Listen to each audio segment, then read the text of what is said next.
Welcome to another episode of Let's Make Work Happen. I'm Jennifer Cannell, Vice President of Weichert's Advisory Services, and I'd like to introduce you to Inez Sanchez of Global Mobility at DuPont. Hi, Inez. How are you? Hi, I'm very good. How are you? I'm doing great today. Well, welcome. I've been so excited to talk to you. Can you tell us a little bit about your background and how long you've been with DuPont? Sure. So in my case, the date I started being linked to mobility and the date I joined DuPont match. I graduated in law and I had like a couple of jobs, nothing to do with human resources or rewards or mobility at all. And then for whatever reason, I fell at DuPont and I found the mobility super interesting, funny world, and I fell in love with it ages ago. And since then, I've always been working in the mobility environment, initially like a part of the operational team at DuPont. And then now, since 2019, as part of the center of expertise, defining the policies and managing the whole program. So you started with a background in law. Yes, So that's that's really correct. interesting. So I'm always fascinated by where we come from and how we end up in mobility. And that kind of a background must go a long way towards some of the conversations that you're having with leadership and some of the situations that you're running into with employees. I bet that really gave you a strong foundation. Definitely, you face a lot of things which are familiar to you. I mean, I know in many people's minds it doesn't make sense, but at the end of the day, it does because there's a lot of compliance work when you go into the mobility world. So it at the end of the day, it did really much sense moving from something related to law into the mobility space. That's great. Well, one of the reasons we wanted to have you on today is to talk about your studio experience with Weichert Advisory Services. But I was wondering if we could kind of rewind a little bit and take us to the beginning of your story here. What made you realize that you wanted to kind of do a little bit of a reset with DuPont and address your program and policies? I realized everything started with the pandemic back in 2020. Once all the restrictions started to be lifted worldwide, we really thought everything would be back to normal, to the mobility world we used to know prior to 2020, but it didn't happen. We started to notice in 2021 and beyond that our businesses and our relocating employees, they were claiming things that they didn't used to claim in the past. And those things came from higher cash allowances. We did have a pretty much balanced program where we combine cash benefits, third party services, and reimbursements. So we have a pretty much balanced policy. But suddenly, after 2021, our employees, they started to have like different interests, mainly around flexibility. I'm I'm open to move, I'm open to relocate, but I would need more flexibility to customize my move. And our businesses, they were more or less on the same page. So back in 2021 is when we started to think, okay, maybe we need to rethink a little bit our program. Maybe we need to reshape it. But DuPont, we've been going through major M&A transactions since 2018, I believe. We never found the moment to take a pause, calm down, and think through it. 2024 seems to be the year because late in 2023, we divested a big line of business. And then in 2024, we were like, okay, this is going to be a quiet year. So let's go for it. Let's start working with Weicker and think through what makes more sense to implement, what things we would need to change. Surprisingly or not surprisingly, in spring 2024, another M&A announcement came through, but we were already working on this. So we were like, you know what, this makes even more sense now. This is where we felt we were very fortunate to support you. through our studio process. I mean, we had worked extensively with you since you onboarded with us many years ago, and we had that kind of that shared history. We knew about your culture and your program, and that you kind of raised a great point that the pandemic stopped a lot of activity for companies, but it didn't stop the business from transforming. So, simply put, the studio it's meant to be a highly collaborative and insight-driven transformation process. And we wanted to help you to design and modernize and elevate your mobility program. We saw a lot of companies going through mergers and acquisitions that never slow down. How did you find that experience? And I've heard you describe it as structured, but also surprisingly collaborative. So can you take us inside one of those early sessions? What did it feel like to bring your ideas to the table and see them take shape? What surprised me a lot was that compared to other methodologies, when you want to change anything, when you want to implement a new program, you would typically rely on your partner. They would bring ideas on the table and you would just say yes or no, this is not what I'm looking for, or yes, this is fine. The studio methodology is more about talking to each other since the very first minute, which makes a big change for the client and adds a tremendous value to the process. Of course, the first step was to explain to your team what we were looking for. And one thing I really loved about it was that they did ask to our internal stakeholders. So typically you would see companies going through external service, trends, market conditions, whatever, but from other sources. What made a big difference in our case was that they did reach out to our internal stakeholders. They did talk to them. They did launch a survey, but they also had a couple of live sessions with our key stakeholders, and that made it completely different. So it was not only mobility bringing ideas to the table, it was our stakeholders saying things that maybe they wouldn't have told us internally, and they felt comfortable in sharing those with your team. So to me, that was what made the biggest difference. That's good to hear, because it's so easy to sometimes just to give the recommendations and tell you what you think is right. And I'm sure it's tempting to do that to kind of make the project go faster for you to your own stakeholders, because oftentimes what's on the table, what needs to be done. But to get their buy-in, I'm sure is important for this to be successful in terms of change. And for a company like DuPont that is so large and needs to make sure that any change that is adopted is going to be successful, it's important for them to have as much stake in the game as anybody. So in your case, you had a lot of policies. And one thing that we found is that sometimes more policies don't always mean more flexibility. And that seems to always be the headline when it comes to changes in programs these days, is flexibility. So what was it like going from 20 policies down to 10 policies? And how did you get everyone on board with that shift? Believe it or not, that was the easiest piece of the change. We want to apply them consistently, but at the same time, we want to make sure we're addressing every business and employee's needs. Of course, that's not realistic.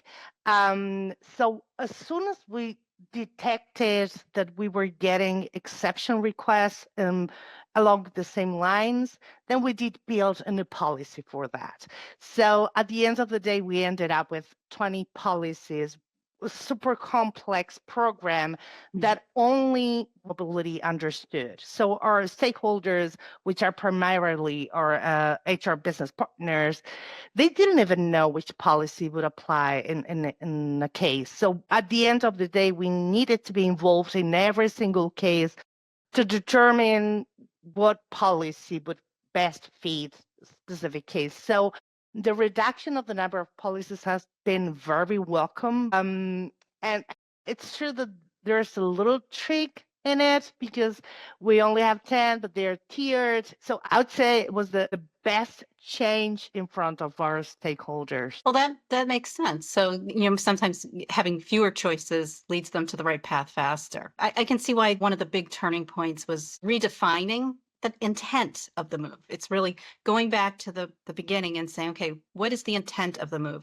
Is it a critical move? Is it meant to be strategic to the organization? Or is it developmental, which may be more in terms of what the employee is looking at? How does that kind of a framework help your business leaders make better decisions? You share an example of how that helps them. So the way we labeled the tiers within each of the new policies, we did make sure that we were using the same terminology as our talent management team does. So that our business partners, they are already familiar with the strategic, developmental, or critical terminology. That was a good decision, I believe, because we didn't need to explain anything further. And it saved us a number of explanations and conversations. And the best example was actually the very first case we did have under the new framework. It was a permanent transfer within EMEA. And I was a little bit nervous about my conversation with the business partner because everything was new, benefits were new, the flexible piece of it is completely new. And we did have a conversation, and I was real surprised when I was going through the different tiers, talking about strategic, critical, developmental. Her only comment was, okay, great, I'm clear. I was like, are you really? So I guess using the same words other parts of the organization use helps a lot. And what I'm learning is that everything sounds more familiar to everyone. So having that same terminology really helps to streamline things and puts everybody on the same page, enhances that communication and transparency. I can see Definitely. why. So you've referenced the surveys. I call it internal benchmarking, if you will. That seems to play a big role in this studio. It's one of the more common elements of the studios that seems to be very popular. Sometimes it's benchmarking that provides the data, but sometimes it's the internal surveys that really support it. And in this case, we conducted focus groups with employees, HR, and business leaders. Well, you've kind of already explained what role those customer insight surveys and focus groups played in shaping your new program. Were there any insights that really surprised you? Definitely. And it was really surprising. So let me start by the survey itself. So first thing, the first reactions we did get was from everyone involved thanking us for asking them. I believe this is the very first time we reach out to the people who are really involved in mobility, being leaders or HRBPs or employees, and asking them, what do you think? What do you think we could improve? Because as a big company, we're very familiar with benchmarking. We're very used to look at external data. But to me, what made a difference in this case was asking them directly. The surprise came when our business leaders, the people who have the money, the people who approve and who pay for any relocation, they were not surprised or concerned at all about the cost of any relocation. They did understand a relocation is costly, and if they make a decision to international move someone, it implies a cost. Surprisingly, our HR business partners, they were the ones saying, what is the biggest challenge for relocation? The cost. I was like, but your leader is saying it's not the cost. So it was kind of fun to find that out. I mean, jokes apart, it helped us understand that sometimes some of the struggles we find in getting a relocation approved is not with the business leaders, is more with the HR piece of it. So it was really interesting to find that out. That's very interesting because sometimes it's those focus groups and those interviews, those follow-up questions that illuminate those kinds of stories or findings that aren't always obvious in the online surveys. I love those surprises that come out in those. That must have been great during the collaborative and being able to release that and having you see that. That's great. I just wanted to, you mentioned, Gina, I noticed that you gave her a special shout out as well as Sue Aarons for how they presented the survey results. What made their approach so impactful? Yeah, and thanks for that opportunity because I'm really grateful for their work. Not only because of course they know what they're doing and they are great professionals and their suggestions and recommendations have been great, but the way you present things is also really, really key and making your stakeholders go with it. And the way they did present the results we for mobility at Japan, we did love it because they didn't provide like a million details on benchmarking or survey results or even focus groups. They were more oriented to the proposal, to the end product, so to say. And our management, they want to go straight to the point. So that was what helped us the most. They, of course, knew there was a ton of work behind, but they were not interested in how hard we worked on getting up with a proposal. They just wanted to understand, what are you proposing? And this is what Gina and Sue focused on, and that was super helpful. Just to point out, Gina Grover is with our advisory services team, and Sue Aarons is our senior vice president with our client relationships. On that note, you also mentioned how valuable it was to have the operational team involved. Can you share a moment when their perspective also helped to shape the direction of the project? I can actually think of two. One was at the very early stages of the project where we were talking about some changes to be implemented, and the GCS team, they were the ones raising the hand and saying, if we do this around taxability, this could happen. And that was something we hadn't thought about. So that helped us redefine a little bit the proposal and make it more realistic. And the second time was later in the project. I was playing around with U.S. domestic benefits and home sale benefits, and the operational team, they were the ones saying, you shouldn't do that because if you do that, you lose that benefit. The expertise they have in many aspects, including technology, by the way, which is very key for any client. I mean, you don't want to implement something that then system-wise wouldn't work. So they are the ones that keep your feet on the ground and say, okay, this is great, but we can't make it. Or if we make it, it's not going to work. So that's why I believe having the operational team being part of the studio process is key for the success of any change. I mean, what I'm getting from your story, which is really, really complex, is that even though you start off with a vision of how you want the project to go, you always have to be agile because it's going to continue to go down different paths and it could change any minute depending on the results of each phase. Which it sounds like it did a little bit, but you were prepared along the way. How has the new program been received internally at DuPont? We've had only a handful of cases. We did launch this effective May this year, but the feedback we're getting so far is from the HR business partners perspective. They are very happy with the flexibility we're offering, not only to the employees, but also to the businesses, because again, we are letting them decide the intent. So we as mobility, we're not telling them this is critical or strategic or developmental. We're just guiding their decision, which makes perfect sense in any business. And secondly, from employees' perspective, the flexible points credit is like a gift. The other day I had one employee on the phone and she was like, are you telling me I can pick and choose from this list? I was, yes, you can. You're allowed. So this is important to note. At DuPont, we didn't have any kind of flexibility for employees. We only offered some flexibility for businesses, but not for employees themselves. They could only ask for an exception to the policy if they had a very unique need. Now they're getting a list, like the wedding list, where Oh, like a the wedding registry. exactly pick and choose. So as of now, it's working well. It's of course everyone is very attentive to see how it develops. For now, there are no concerns.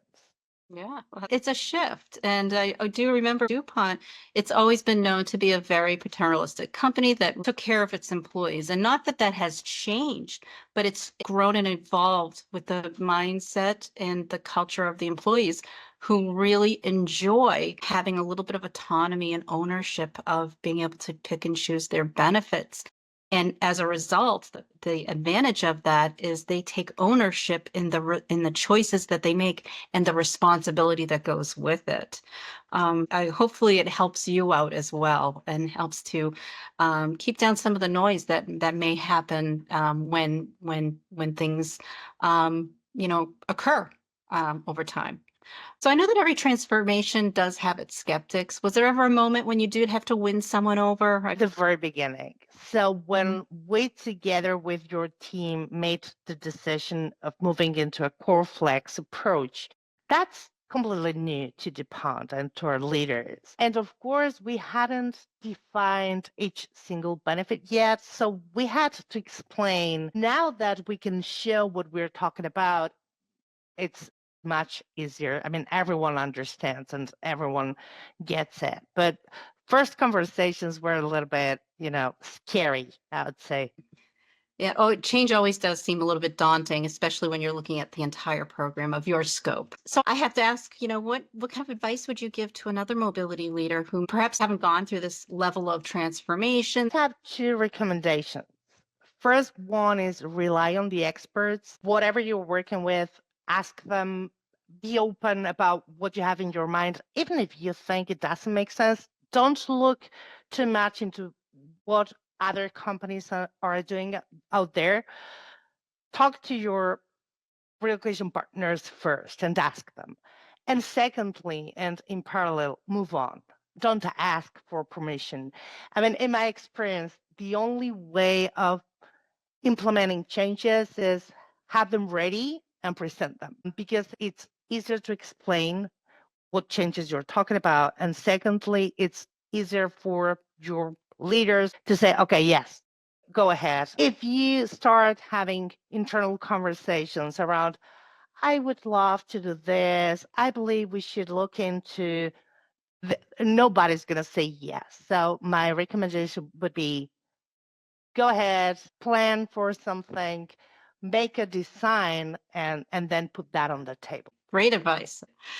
All right. So Inez, this is the question I ask everyone at the end of our episodes. How do you, Inez, make work happen? And it's not an easy question. I guess my answer for that is you need to rely on others all the time, both internal and external. You need to trust your own instincts as well, mainly when you have some experience around things. And then to make work happen, just don't be shy. I mean, just speak out, say what you think makes sense, and again, don't be shy. I like it. Thank you. You said it's not an easy question. I agree, but you make it seem easy. So I appreciate. Thank you so much, Inez. So that's a wrap on today's episode of Let's Make Work Happen. Huge thank you to you, Inez, for sharing not just the strategy behind DuPont's mobility transformation, but the heart that it took to make it real, and for sharing your studio experience. If any of you are inspired by what you heard, please don't forget to hit the subscribe button. It's somewhere down there below. Share, let us know what you think. And if you're ready to rethink how your organization moves talent, you do know where to find us. And until next time, let's make work happen.